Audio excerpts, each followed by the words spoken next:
সাহাবায়ে কেরাম কিভাবে সালাত আদায় করতেন মনোযোগ দিয়ে শুনেন। বিশ্বনবীর সাহাবীরা যখন সালাতে দাঁড়িয়ে যেতেন মরুভূমিতে, সাহাবায়ে কেরামদের কাঁধের উপরে মাথার উপরে পাখি এসে পড়ে থাকতো। বিশ্বনবীর সাহাবীরা সালাতে এত মনোযোগ কাঁধে পাখি পড়ে থাকে, তারপরেও টের পাইতো না। চিৎকারে মেরে বলুন আল্লাহু আকবার। আর আপনি আমি নামাজে দাঁড়াইলে একটা মশা যদি পড়ে এই হাতে এই জায়গায় আগে মশা মারে তারপরে নামাজ ধরে, কথা বলে পায়ে যদি মশা পড়ে এক ঠ্যাং আর এক ঠ্যাঙের উপর তুলে দেয় খাবু খা। আছে না নাই? আছে না নাই? বাজান গভীর মনোযোগ দিয়ে শুনবেন, এইভাবে নামাজ পড়লে হবে না। গভীর মনোযোগ দিয়ে শোনেন বিশ্বনবীর সাহাবীরা কিভাবে সালাত আদায় করতেন। হযরত তালহা রাদিয়াল্লাহু তাআলা আনহু সালাতে দাঁড়িয়ে গেছেন, কলিজার টুকরা ছেলে খেলা করতেছিলেন। জঙ্গল থেকে সাপ এসে সন্তানটাকে পেঁচিয়ে ধরেছেন। স্ত্রী মানুষজন ডাকলেন, ছেলেটাকে বিপদ মুক্ত করলেন। হযরত তালহা রাদিয়াল্লাহু তাআলা আনহু নামাজ শেষে জিজ্ঞাসা করে, বিবি রে, বাড়িতে এত মানুষজন, ব্যাপারটা কি বুঝতে পারলাম না।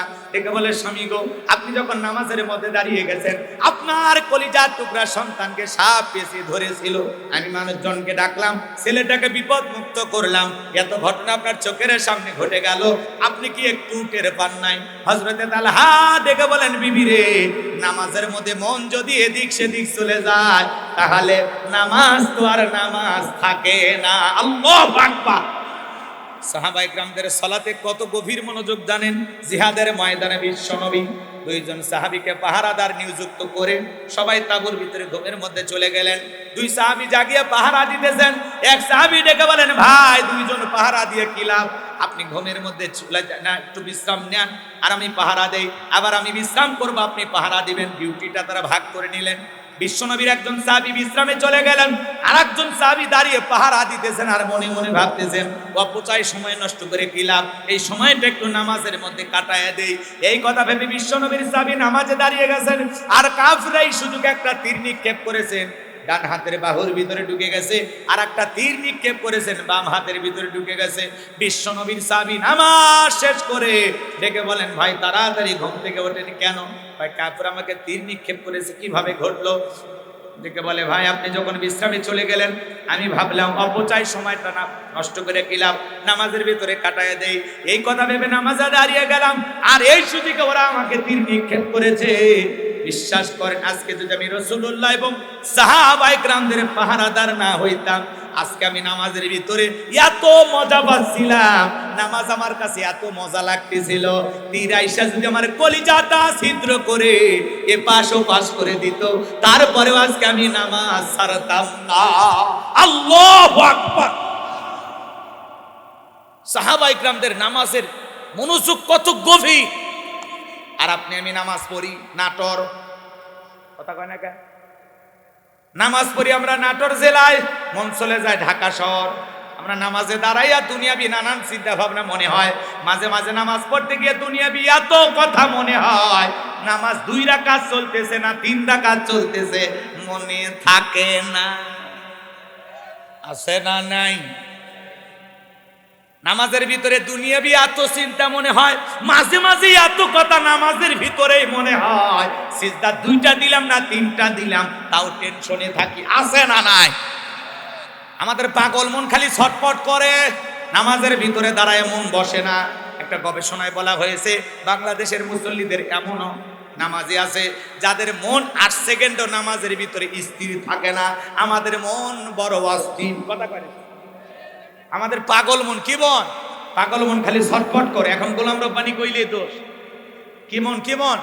পাগল মোহন মন রে, মন কেন উল্টো পাল্টা বলে, ও পাগল মন মন রে, মন কেন মসজিদে না যায় রে, আল্লাহ রে, কোন দুনিয়ায় পাঠাইলাই আমারে। বর্তমানের নারী পুরুষ সমান সমান মাপ, লম্বা চুল কাটিয়া আবার মাথায় লাগাই ক্যাপ, আল্লাহ রে, কোন দুনিয়ায় পাঠাইলাই আমারে। হিন্দি গানের টান মারিয়া রাস্তা হাইটা যায়, আবার কারো সুরে সুরে বুকটা ফাইটা যায়, আল্লাহ রে, কোন দুনিয়ায় পাঠাইলাই আমারে। জিনিসের প্যান্ট শার্ট পরিয়া রাস্তা হাইটা যায়, পুলানা মাইয়া ওইটা সিনা বড় দাই। আল্লাহ রে কোন দুনিয়ায় পাঠাইলাই আমারে। আছে না নাই? এ যুবক, কানের ভিতরে পড়ছে দুল, কপালে পড়ছে টিপ, কাছে যদি দেয়া বলেন বিলকিস আবা কয় না আমি আগুন। আছে না নাই? বুখারী শরীফের স্পষ্ট হাদিস, আল্লাহ রাসূল বলেছেন কোন পুরুষ যদি নারীর বেশ ধারণ করে আর কোন নারী যদি পুরুষের বেশ ধারণ করে, আল্লাহর লানত তাদের উপরে। কথা বলেন ঠিক কি না? 5 ওয়াক্ত নামাজ এটা তো পড়া লাগবে, এটা তো বাধ্যতামূলক, এটা তো ডিউটি, এদিক সেদিক করা কোনো সুযোগ নাই। 5 ওয়াক্ত সালাত প্রত্যেকটা মুসলমানকে আদায় করা লাগবে, এটা কার অর্ডার? নফল না ফরজ? 5 ওয়াক্ত সালাত আদায় করতে হবে। পাশাপাশি রাত্রি জাগরণ করে রাতের 1টা 2টা 3টার দিকে ওইটা বিবির ভালোবাসা ত্যাগ কইরা, আরামের বিছানা ত্যাগ কইরা, ঠান্ডা পানি দিয়া ওযু বানায়া নিরালাই নিবৃত্তিতে যাই নামাজে দাঁড়িয়ে সিজদা দেব কাকে? আরো জোরে বলেন কাকে? আল্লাহ রাব্বুল আলামিন বলেন ওয়াল্লাযীনা ইয়াবিতুনা লিরাব্বিহিম সুজদাও ওয়া কিয়ামা। আমার আল্লাহ ডেকে বলেন যারা রাত্রি জাগরণ করে আমি আল্লাহকে সিজদা দেয়, আমি আল্লাহর জন্য দণ্ডায়মান থাকে। ও মুসলমান, আল্লাহর গোলাম, গভীর নিশীথে দুনিয়ার সব মানুষ যখন ঘুমাইতেছে, ওই সময় আল্লাহর প্রিয় হয়ে রাতের 1টা 2টা 3টার দিকে যারা নিরালায় যায় নামাজে দাঁড়ায় যায়, এই নামাজ দুনিয়ার কাউকে দেখানোর জন্য নয়, এই নামাজ হলো আল্লাহ তাআলাকে রাজি খুশি করার জন্য। কথা বলেন ঠিক কিনা? ইন্না সালাতি ওয়া নুসুকি ওয়া মাহইয়ায়া ওয়া মামাতি লিল্লাহি রাব্বিল আলামিন। আমার আল্লাহ ডেকে বলেন, হে নবী আপনি বলুন আমার নামাজ, আমার কুরবানি, আমার জীবন, আমার মরণ লিল্লাহি রাব্বিল আলামিন, আসমান জমিনের প্রতিপালকের জন্য। বলুন আল্লাহু আকবার।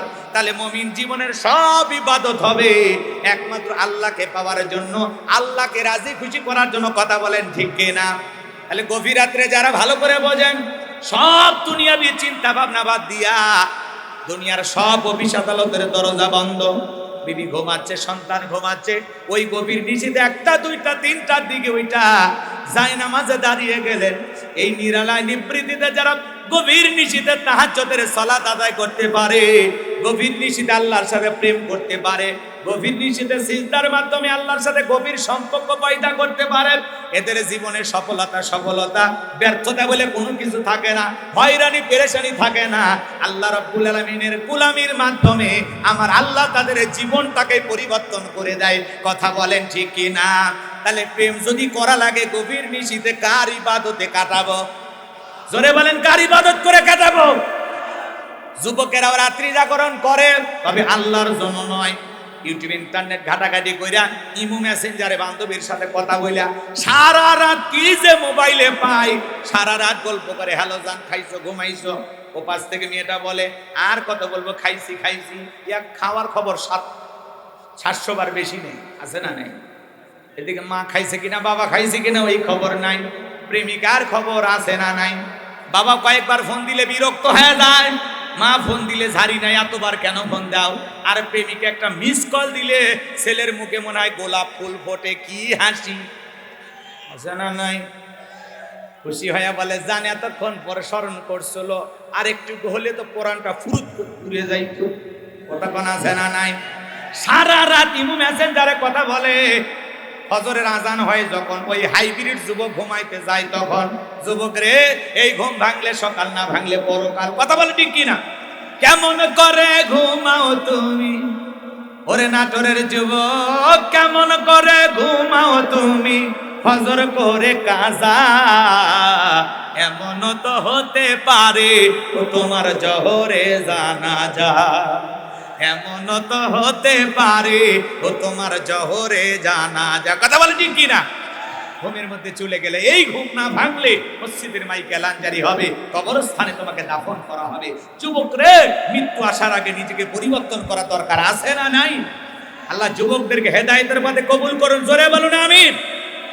বাইরা আমার, গভীর নিশীথে সিজদা দিয়া রব্বুল আলামিনের কাছে নিজেদের গুনাহ মাফ চাওয়ার দরকার আছে না নাই?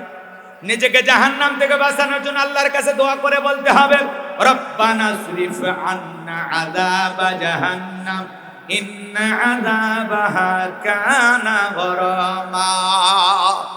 আল্লাহর কাছে ডেকে বলতে হবে, আমার রব, ওই কঠিন ভয়ঙ্কর জাহান্নামের আগুন থেকে আমাদের মুক্তি দাও। ওই জাহান্নামের আযাব শাস্তি সহ্য করার মতো ক্ষমতা আমাদের নাই। ইন্নাহা সাআত মুস্তাকররাও ওয়া মুকামা।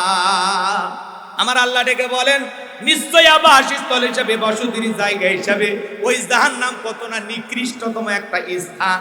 জাহান্নাম সুখের জায়গা না, ওইটা হলো যন্ত্রণার কারখানা।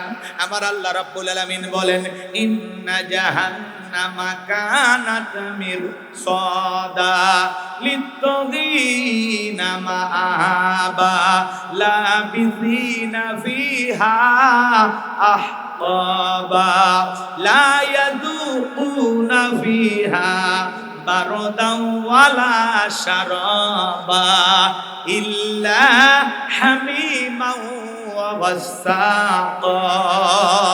জোরে বলেন নাউযুবিল্লাহ। আমার আল্লাহ রাব্বুল আলামিন বলেন, ইন্না জাহান্নামা কানাত মিরসাদা, নিশ্চয়ই জাহান্নাম অতীত রয়েছে। শিকারী ধরার জন্য যেমন ফাঁদ পাতা হয়, ভালো করে বোঝেন, পুলসিরাতের কিনারায় জাহান্নাম ওত পেতে রয়েছে। এটা আল্লাহ তাআলার অবাধ্য বান্দাদের থাকার আবাসস্থল। এখানে তারা যুগের পর যুগ বসবাস করবে। একটা মানুষ কত লক্ষ বছর, কত কোটি বছর জাহান্নামের আগুনে জ্বলবে, এর সঠিক এলেম আর জ্ঞান আছে কার কাছে?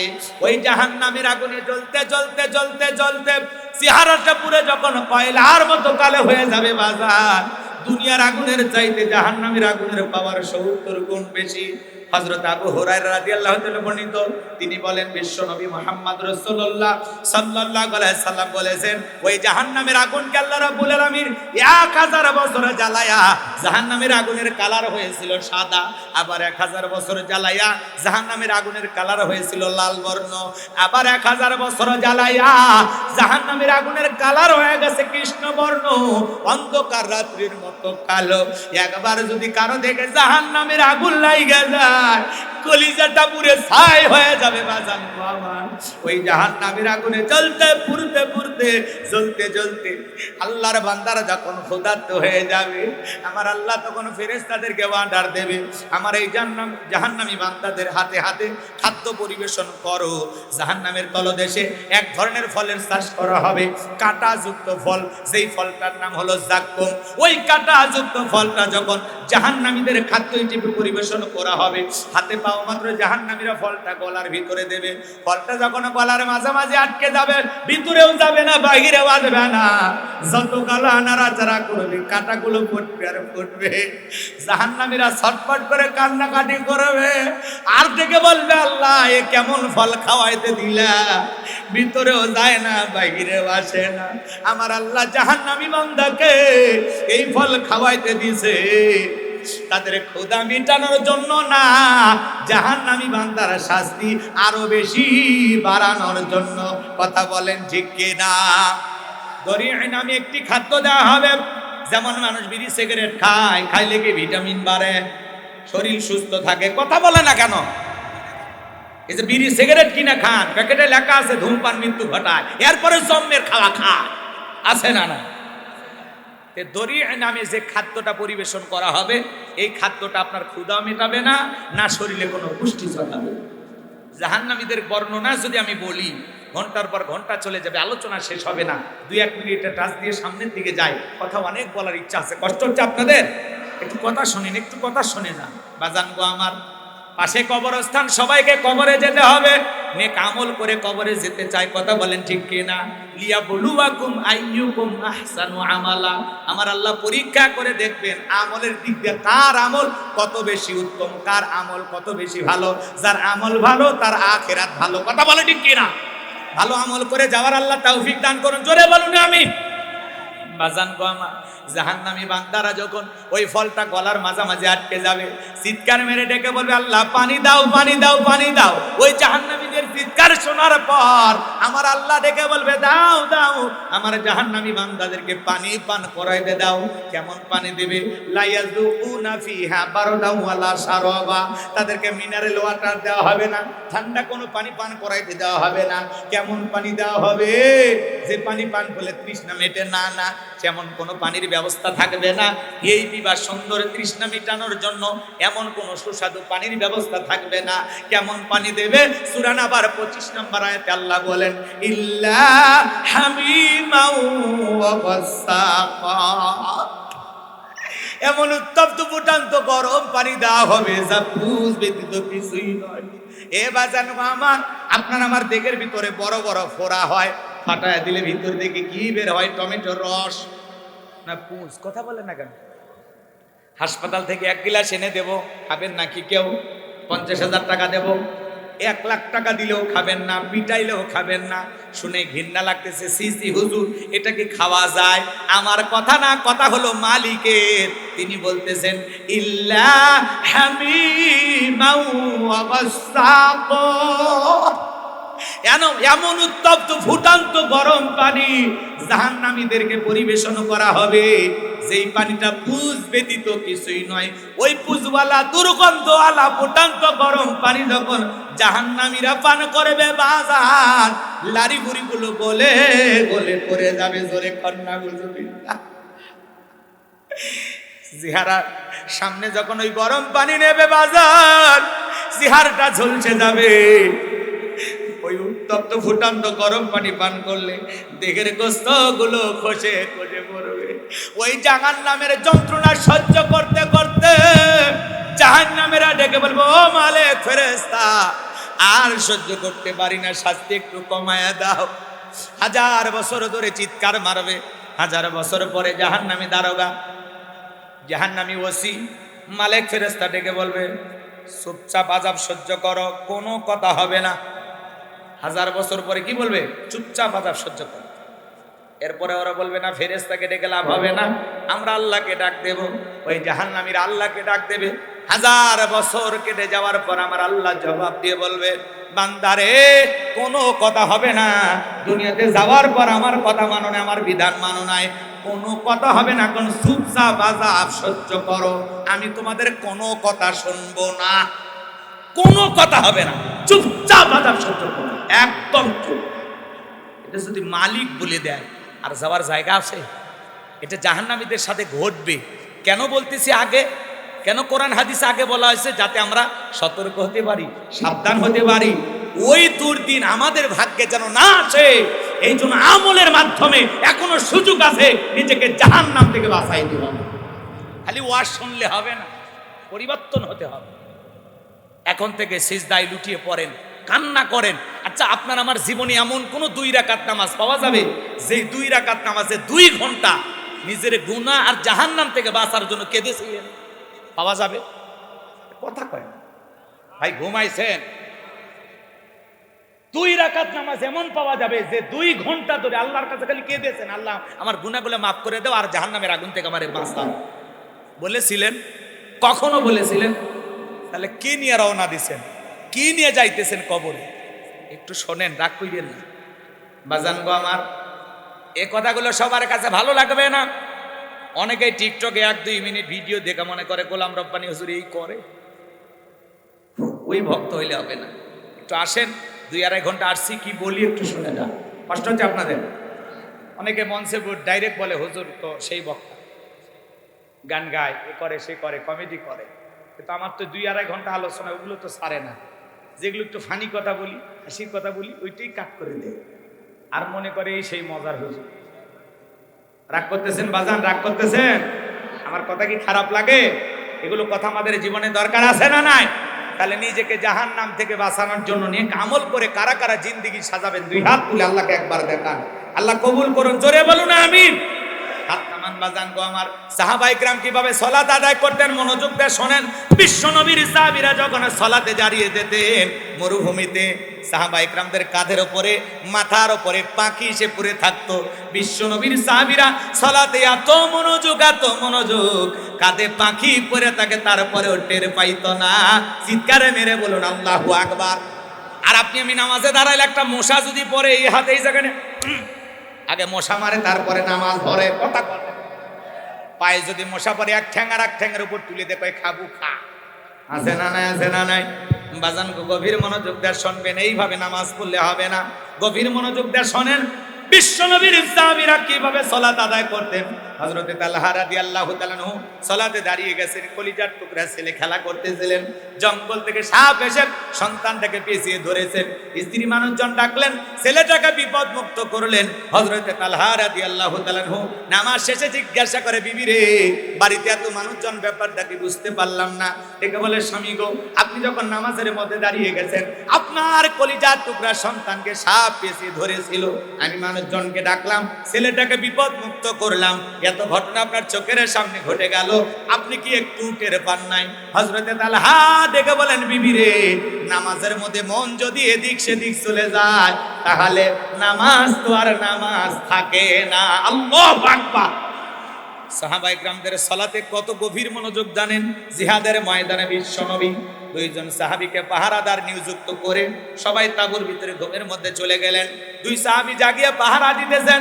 এক সাহাবী ডেকে বলেন, ভাই, দুইজন পাহারা দিয়ে কি লাভ? আপনি ঘুমের মধ্যে চলে যান না, একটু বিশ্রাম নেন, আর আমি পাহারা দেই, আবার আমি বিশ্রাম করব, আপনি পাহারা দিবেন। ডিউটিটা তারা ভাগ করে নিলেন। বিশ্বনবীর একজন সাহাবী বিশ্রামে চলে গেলেন, আর একজন সাহাবী দাঁড়িয়ে পাহারা দিতেছেন, আর মনে মনে ভাবতেছেন, অপচয় সময় নষ্ট করে কি লাভ, এই সময়টা একটু নামাজের মধ্যে কাটায় দেই। এই কথা ভেবে বিশ্বনবীর সাহাবী নামাজে দাঁড়িয়ে গেছেন, আর কাফিররা এই সুযোগে একটা তীর নিক্ষেপ করেছেন, ডান হাতের বাহুর ভিতরে ঢুকে গেছে, আর একটা তীর নিক্ষেপ করেছেন, বাম হাতের ভিতরে ঢুকে গেছে। বিশ্বনবীর সাহাবী নামাজ শেষ করে ডেকে বলেন, ভাই, তাড়াতাড়ি ঘুম থেকে ওঠেন কেন? ভাই, কাফির আমাকে তীর নিক্ষেপ করেছে, কিভাবে ঘটলো? ডেকে বলে, ভাই, আপনি যখন বিশ্রামে চলে গেলেন, আমি ভাবলাম অপচয় সময়টা না নষ্ট করে কিলাম, নামাজের ভিতরে কাটায় দেই। এই কথা ভেবে নামাজে দাঁড়িয়ে গেলাম, আর এই সুযোগে ওরা আমাকে তীর নিক্ষেপ করেছে। বিশ্বাস করেন, আজকে যদি আমি রাসূলুল্লাহ এবং সাহাবায়ে কেরামদের পাহারাদার না হইতাম, আজকে আমি নামাজের ভিতরে এত মজা পাচ্ছিলাম, নামাজ আমার কাছে এত মজা লাগতেছিল, তীর আইসা যদি আমার কলিজাটা ছিদ্র করে এপাশ ওপাশ করে দিত, তারপরেও আজকে আমি নামাজ ছাড়তাম না। আল্লাহু আকবার। সাহাবায়ে কেরামদের নামাজের মনোযোগ কত গভীর। আর আপনি আমি নামাজ পড়ি নাটোর, কথা কয় না কেন? নামাজ পড়ি আমরা নাটোর জেলায়, মন চলে যায় ঢাকা শহর। আমরা নামাজে দাঁড়াইয়া দুনিয়াবি নানান চিন্তা ভাবনা মনে হয়, মাঝে মাঝে নামাজ পড়তে গিয়ে দুনিয়াবি এত কথা মনে হয়, নামাজ 2 রাকাত চলতেছে না 3 রাকাত চলতেছে, মনে থাকে না। আছে না নাই? নামাজের ভিতরে দুনিয়াবি এত চিন্তা মনে হয়, মাঝে মাঝে এত কথা নামাজের ভিতরেই মনে হয়, সিজদা 2টা দিলাম না 3টা দিলাম, তাও টেনশনে থাকি। আছে না নাই? আমাদের পাগল মন খালি ছটফট করে, নামাজের ভিতরে দাঁড়ায় মন বসে না। একটা গবেষণায় বলা হয়েছে, বাংলাদেশের মুসল্লিদের এমনও নামাজি আছে যাদের মন 8 সেকেন্ডও নামাজের ভিতরে স্থির থাকে না। আমাদের মন বড় অস্থির। কথা করে আমাদের পাগল মন, কি মন? পাগল মন খালি ছটফট করে। এখন গোলাম রব্বানি কইলে দোষ। কি মন? কি মন? পাগল মোহন মন রে, মন কেন উল্টো পাল্টা বলে? ও পাগল মন মন রে, মন কেন মসজিদে না যায় রে? আল্লাহ রে, কোন দুনিয়ায় পাঠাইলাই আমারে? বর্তমানের নারী পুরুষ সমান সমান মাপ, লম্বা চুল কাটিয়া আবার মাথায় লাগাই ক্যাপ। আল্লাহ রে, কোন দুনিয়ায় পাঠাইলাই আমারে? হিন্দি গানের টান মারিয়া রাস্তা হাইটা যায়, আবার কারো সুরে সুরে বুকটা ফাইটা যায়। আল্লাহ রে, কোন দুনিয়ায় পাঠাইলাই আমারে? জিন্সের প্যান্ট শার্ট পরিয়া রাস্তা হাইটা যায়, পুলানা মাইয়া ওইটা সিনা বড় দায়। আল্লাহ রে, কোন দুনিয়ায় পাঠাইলাই আমারে? আছে না নাই? এ যুবক, কানের ভিতরে পড়ছে দুল, কপালে পড়ছে টিপ, কাছে যদি দেয়া বলেন বিলকিস আবা কয় না আমি আগুন। আছে না নাই? বুখারী শরীফের স্পষ্ট হাদিস, আল্লাহ রাসূল বলেছেন, কোন পুরুষ যদি নারীর বেশ ধারণ করে আর কোন নারী যদি পুরুষের বেশ ধারণ করে, আল্লাহর লানত তাদের উপরে। কথা বলে ঠিক কিনা? এদেশে পোশাকের এত স্বাধীনতা, এরপরে ঢাকা শহরে কিছু মা বোন আন্দোলন করলো, আমরা পোশাকের স্বাধীনতা চাই। কেমন স্বাধীনতা? বলে দাদি নানি ব্লাউজ ছাড়া শাড়ি পরেছিল, আমরাও পরতে চাই। এ যুবক আনন্দ, ওই আন্দোলনের কথা ভুলে গেছ? কথা কয় না, কথা কয় না। পোশাকের স্বাধীনতা চাইলো না কিছু বোন, এদের মুখে কি স্লোগান? বলে দাদি নানি ব্লাউজ ছাড়া শাড়ি পরেছিল, আমরা পরতে চাই। আপত্তি করি নাই তো, কিন্তু আন্দোলন কেন? কোন দাদি কি শাড়ি পরিয়া বিশ্বরোডে গিয়ে আন্দোলন করে বলেছিল আমি তোমার দাদি, দেখে যাও শাড়ি পরেছি? বলেছিল? তো তুমি শাড়ি পরবা, পরো, লাফাচ্ছ কেন? আর দাদি নানি ব্লাউজ তারা শাড়ি পরেছিল, এখন অভাবের কারণে পড়ুক আর গরমের কারণেই পড়ুক, তারা শাড়ি পরেছিল ঘরের ভিতর। তারা কি বিশ্বরোডে গেছিল? স্লোগান দিয়েছিল? কথা বলেন না কেন? আর দাদি 12 হাত শাড়িতে পুরো দেহটা এমন কায়দায় ঢাকছিল, দাদির সেই ঘোমটা। আগেকার মা বোনেরা, দাদি নানিরা পুরুষের কণ্ঠের আওয়াজ পাইলে ঘরের কোনায় যায় লুকাইতো, ভয়ে ডরে। আর এখনকার মহিলারা যদি দরজায় কেউ নক করে, রুবেল ভাই বাড়িতে আছেন, রুবেলের বউ দরজা খোলা শেষ, ডেকে বলে ভাই কোথা থেকে আসছেন, কার সাথে দেখা করবেন, আসেন একটা বিস্কুট দেই, 2টা চা বানায় দেই। এমন প্রীতি, মানে মায়ের পেটের ভাই। এ কথা কর না কা? দেখা করা জায়েজ, কথা বলা জায়েজ। ও রুবেল খুঁজতেছে, বাদশা খুঁজতেছে, আপনি কেন? এই মহিলা, তুমি কে? তুমি কেন দরজা খুলছো? কথা কয় না কা? সভ্যতা ভদ্রতা চলে গেছে, দরজায় ডাক দেয় এমন কায়দা, মনে হয় ঘরের ভিতরে নিয়ে যায়। কথা কয় না কা? বসতে দেবে। ঠিক বলছো, ছেলে পেলে বোঝেন, রাগ করছেন মনে হয় না? এরকম মহিলা আছে না নাই? একটা অপরিচিত অন্য গ্রামের একটা পুরুষ আপনার স্বামীকে খুলতে আসছে, আপনি বলেন ভিতর থেকেই, দরজা কেন খুলতে হবে? আপনি ভিতর থেকে বলেন, মোবাইল নাম্বার নে, কল করেন, খুঁজে নেন, এমন কায়দায় কর্কশ ভাষায় উত্তর দিবেন যাতে আপনার গেটে আর কোনোদিন কোনো পুরুষ না আসে। আর এরা প্রেমের ডায়লগ দেয়, আসেন বসেন চা দে, কি বলবেন, কি প্রয়োজন আছে, আমাকে বললে হবে না। এ কথা আপনারা বিরক্ত হয়েছে, মনে করতেছে হুজুর ফান করতেছে। ফান না, এটা আপনার ঘরের কথা, লজ্জা লাগে। এরকম ব্যবহার আপনাদের এলাকায় না থাকলে আমার জেলায় আছে। খবরদার মা বোন সাবধান হয়ে যান। মহিলাদের অস্পরে করতেছে, একটু অপেক্ষা রাখবেন। এদিক খেয়াল করেন, ওই বোনেরা কেন পোশাক, এদিক খেয়াল করেন, ব্লাউজ তারা শাড়ি পরতে যায়। দাদি নানি ব্লাউজ তারা শাড়ি পরে পুরো দেহটা ঢাকছিল 12 হাত শাড়ি দিয়া, আর এরা ব্লাউজ তারা শাড়ি পইরা পিঠটা এমন কায়দায় ফাঁকা রাখছে, পুরো পিঠটা এমন কায়দায় ফাঁকা রাখছে, মনে আর্জেন্টিনার ব্রাজিলের ফুটবল ম্যাচ হবে। এরা কোন সভ্য ঘরের সভ্য মেয়ে নয়, এরা মুসলমানের ভদ্র মেয়ে নয়। যারা বাংলাদেশে অশ্লীলতা ছড়াইতে চায়, মনে রাখবেন এটা হাজীদের দেশ, আলেমদের দেশ, মসজিদ মাদ্রাসার দেশ। এই দেশে অশ্লীলতা, উলঙ্গপনা, বেহাপনা চলবে না, চলবে না। এটা লন্ডন আমেরিকা না যে হাফ প্যান্ট পরে ঘুরবা। কথা কন। অসভ্য বোনেরা, তোমরা আন্দোলন করো, গুগলে সার্চ দাও কোন দেশে পোশাক ছাড়া মহিলারা বসবাস করে, পাসপোর্ট ভিসা লাগাইয়া ওই দেশে চলে যাও। তোদের মতো নারীর জন্য এদেশের কুকুরও কাঁদবে। আল্লাহর দেওয়া ফরজ বিধান, কোন সভ্য ঘরের, ভদ্র ঘরের কোন সম্ভ্রামে বোরকা ছাড়া বাহিরে যাবে না। একটা নারী যদি ঢিলা ঢালা বোরকা পরে, হাত মোজা পা মোজা লাগাইয়া রাস্তাতে হেঁটে যায়, মনের অজান্তে শ্রদ্ধা সম্মানে মাথাটা নত হয়ে আসে। পর্দাশীল নারীর উপরে আল্লাহর রহমত নাজিল হয়। পর্দা করা ফরজ, এই ওয়ার্ডার কাম। অকরনা ফি বুয়ুতিকুন্না ওয়ালা তাবাররাজনা তাবাররুজাল জাহিলিয়াতিল উলা। নারীরা তোমরা ঘরের ভিতরে অবস্থান করো, খবরদার জাহিলিয়াতের যুগের মেয়েদের মতো নোংরা অশ্লীল পোশাক পরে নিজের দেহকে প্রদর্শন করো না। নারীরা পর্দায় থাকলে নিরাপদে থাকবে, পর্দা নারী সিকিউরিটি দেবে, পর্দা নারীর সম্মান মর্যাদা বৃদ্ধি করবে। কথা বলে ঠিক কিনা? যে নারী নামাজ পড়ে, কোরআন পড়ে, বোরকা পরে, পর্দা করে, আল্লাহর হুকুম মেনে চলে, ওই নেককার পর্দানিশীল কোরআন পড়লে মানে নারী পেট থেকে নামাজি সন্তান জন্ম নেয়। কথায় আছে শোনেননি, ক্ষেত ভালো ফসল ভালো, মা ভালো সন্তান ভালো। আমাকে একটা শিক্ষিত মা দাও, আমি একটা শিক্ষিত জাতি উপহার দেব। কথা বলে ঠিক কিনা? যুবক তোদেরকে সাইজ করবে একটু পরে, চলেন সামনের দিকে যায়, মন খারাপ করছেন মনে হয়, তাহলে মা বোনেরা বেপরদায় চলাফেরা করবেন না। যার পোশাক যত খারাপ তার চরিত্র তত খারাপ। কিছু কিছু মহিলা দেখেন না এমন কাজে পোশাক পরছে, শরীরে আপত্তিকর জায়গাগুলো ফুটে উঠেছে, এমন বেহায়া মহিলা আছে না নাই? আল্লাহ নারীদেরকে হেদায়েত দান করুন, জোরে বলুন আমিন। মা বোনদেরকে পর্দা করার তৌফিক দান করুন। দায়িত্ব আমার না, দায়িত্ব আপনার। আপনার বউ বাপের দায় কেন যাবে? আপনি মুসলমান, বউকে অর্ডার দেন, শেফালি বোরকা পর, কথা কন।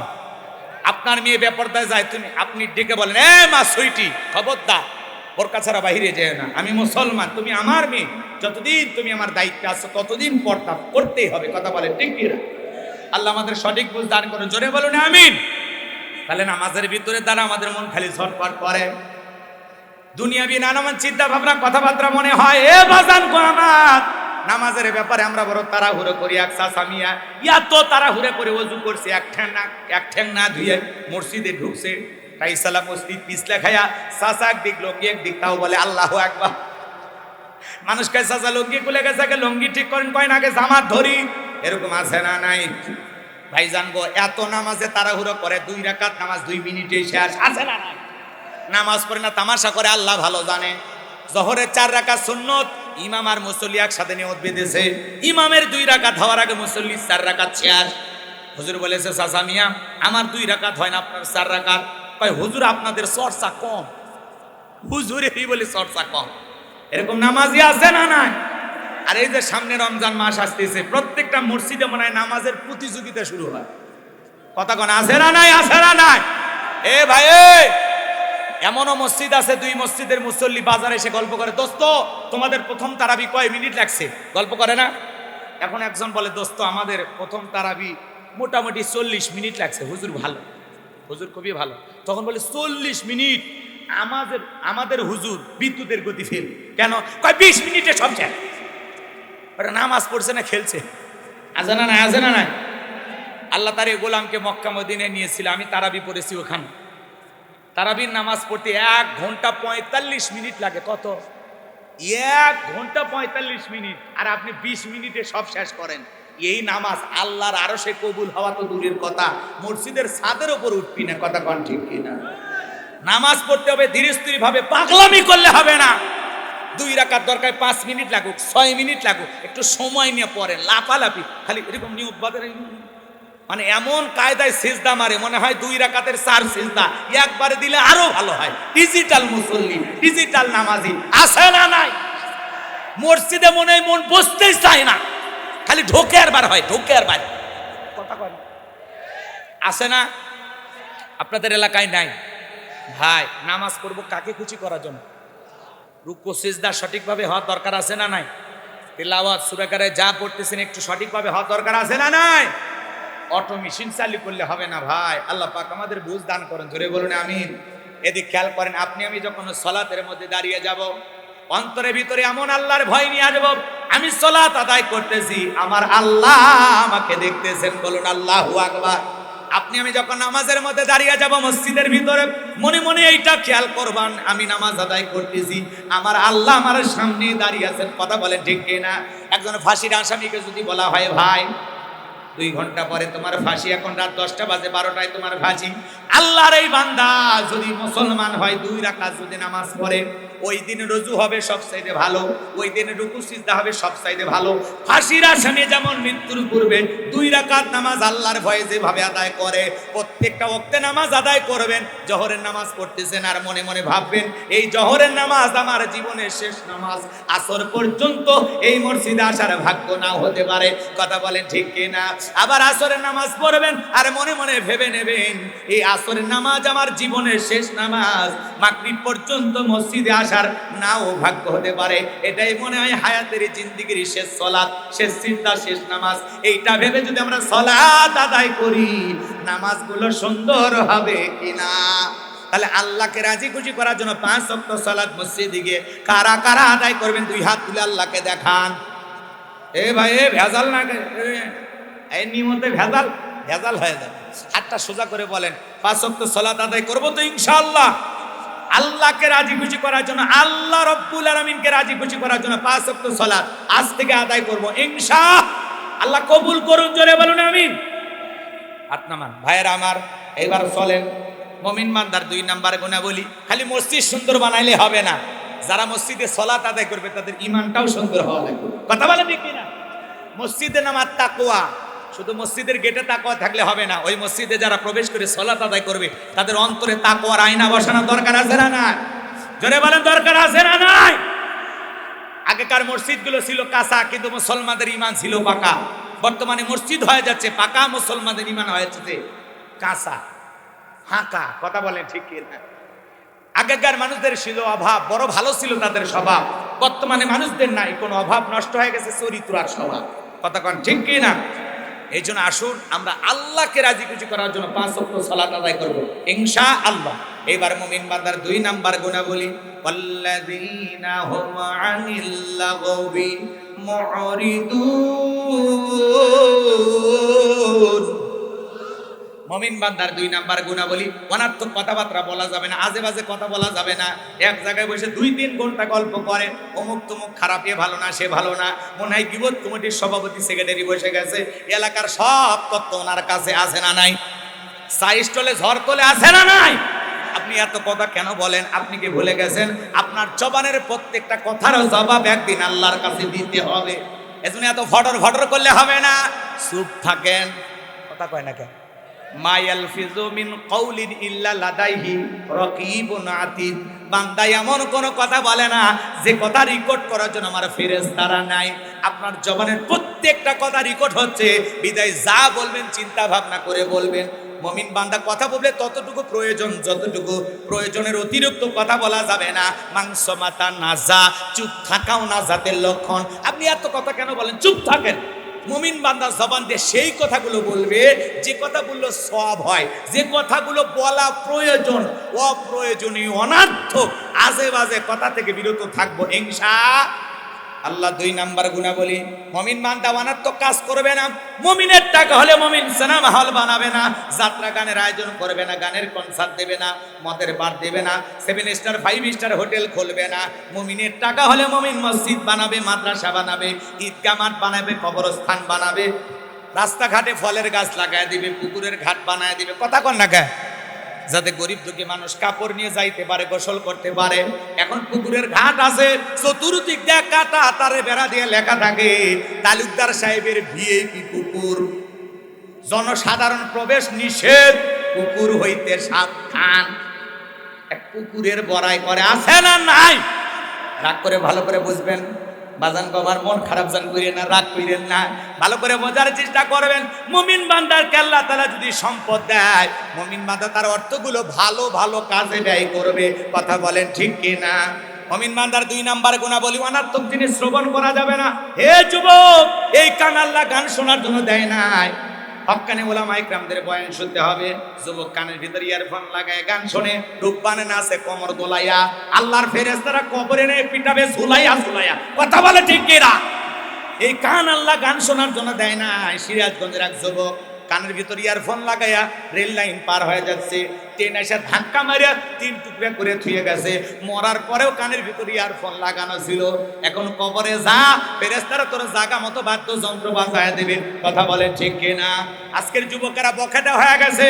এই যে গতকালকের নিউজ দেখলাম বাজান, একজন যুবক 5 লক্ষ টাকার মোটর সাইকেলে আগুন লাগায় ভিডিও করেছে ভাইরাল হওয়ার জন্য।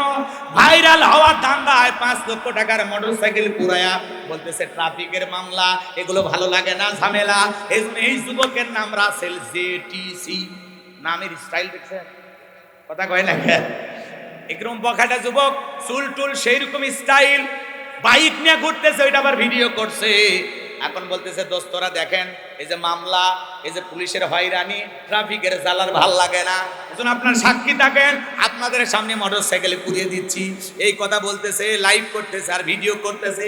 আর ওই সময় একটা আগুন দিয়া বাজান আমার ম্যাচের ভিতরে ঠাস করে আগুন দিয়েছে মোটরসাইকেলে, পুরোটা মোটরসাইকেলে পুড়ে গেছে। এমন দৃশ্য আপনারা দেখেছেন? তাহলে যুবকরা কোন রোগে আক্রান্ত? ভাইরাল হওয়ার জন্য নিজের 5 লাখ টাকার মোটরসাইকেল বাইক পোড়ায় দেয়। এরকম মাথা নষ্ট যুবকও সমাজে আছে না? না। এখন প্রশাসনের লোকেরা যখন ধরেছে, তুমি এই ঘটনা কেন করেছো, এত লক্ষ টাকার মোটরসাইকেলে কেন আগুন দিয়েছো? ওই ছেলেটা বলতেছে আমি ভাইরাল হওয়ার জন্য, আমার ইউটিউবে সাবস্ক্রাইবার যেন বাড়ে, ভিউ যেন বেশি হয়, এই জন্য আমি নাটকটা সাজাইছিলাম। আসল দোষ ট্রাফিক বা প্রশাসনের নয়, পুরো ঘটনাটা আমি ঘটিয়েছি। আমার 5 লক্ষ টাকার মোটরসাইকেলটা পুড়িয়ে আমি ভাইরাল হতে চাই। ভাইরাল হওয়ার নেশায় যে যুবক মোটরসাইকেল আগুন দিতে পারে, কয়েকদিন পরে বলা যায় না বইয়ের শাড়িতে আগুন দিয়ে ভাইরাল হতে পারে। আইরে পাগল, পাগল কত প্রকারের হয়, কথা কম। আপনারা এরকম কাজ করবেন? তাহলে ভাইরাল হওয়ার নেশা যুবকদের নিয়ে গেছে কোন জায়গায়? আল্লাহ যুবকদের হেদায়েত দান করুন, জোরে বলুন আমিন। হে যুবক, তোমাদের পরিবর্তন হতে হবে। আজকে মোটরসাইকেল পুরায় তুমি ভাইরাল হতে চাও, গান শুনে ভাইরাল হতে চাও, লাসালাসি নাফারাবি করে ভাইরাল হতে চাও, আল্লাহ যুবকদের হেদায়েত দান করুন, জোরে বলুন আমিন। যুবক, তোমাদের পরিবর্তন হওয়া দরকার আছে না নাই?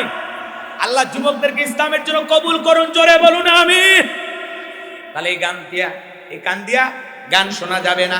হক্কানি উলামা ইকরামদের বয়ান শুনতে হবে, ইসলামী সঙ্গীত শুনতে হবে, কোরআন তিলাওয়াত শ্রবণ করতে হবে। তাহলে মুমিন বান্দার 2 নাম্বার গুণাবলী, মুমিন বান্দা জবান দিয়ে সেই কথা বলবে যে কথা বললে সব হয়। মুমিন বান্দা সেই কাজ চালু করবে যে কাজ চালু করলে সব হয়। মুমিন বান্দা সেইটা শ্রবণ করবে যেইটা শুনলে সব হয়। এক কথায় সব আছে যেখানে, জোরে বলেন, সওয়াব আছে যেখানে আর গুনাহ আছে যেখানে। তাহলে সকল গুনাহ থেকে আল্লাহ আমাদের বেঁচে থাকার তৌফিক দান করুন, জোরে বলুন আমিন।